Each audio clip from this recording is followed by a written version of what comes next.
கல்லணை கால்வாயில் கான்கிரீட் சாய்தளங்கள் மதகுகள் அமைக்கும் பணியில் பல கோடி ரூபாய் முறைகேடு நடைபெற்றதாக தமிழ்நாடு விவசாய சங்கத்தினர் குற்றம் சாட்டியுள்ளனர். கல்லணையிலிருந்து முப்பாலை வரை 148 கிலோமீட்டர் தொலைவில் கல்லணை கால்வாய் கான்கிரீட் மற்றும் சாய்தளங்கள் அமைப்பதற்கு 2650 கோடி ரூபாய் நிதி ஒதுக்கீடு செய்யப்பட்டுள்ளது.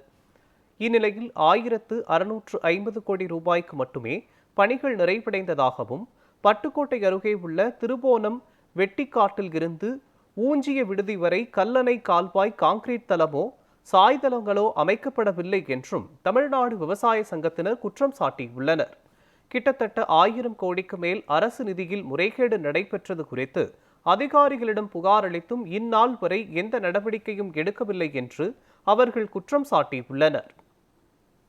கான்கிரீட் தளம் மற்றும் சாய்வு தளம் அமைப்பதற்காக தமிழக அரசால் முடிவு செய்யப்பட்டு தமிழக அரசினுடைய பங்களிப்பு 30%, ஆசிய வங்கியினுடைய பங்களிப்பு 70%, ஏறத்தாழ 2650 கோடி மதிப்பீட்டில் திட்ட மதிப்பீடு அறிக்கை தயாரிக்கப்பட்டு முதல் தவணையாக 1300 கோடி ரூபாயும், இரண்டாவது தவணையாக அதே போல 1350 கோடி ரூபாயும் ஒதுக்கீடு செய்யப்பட்டு இந்த பணிகள் நடைபெற்று வருகிறது.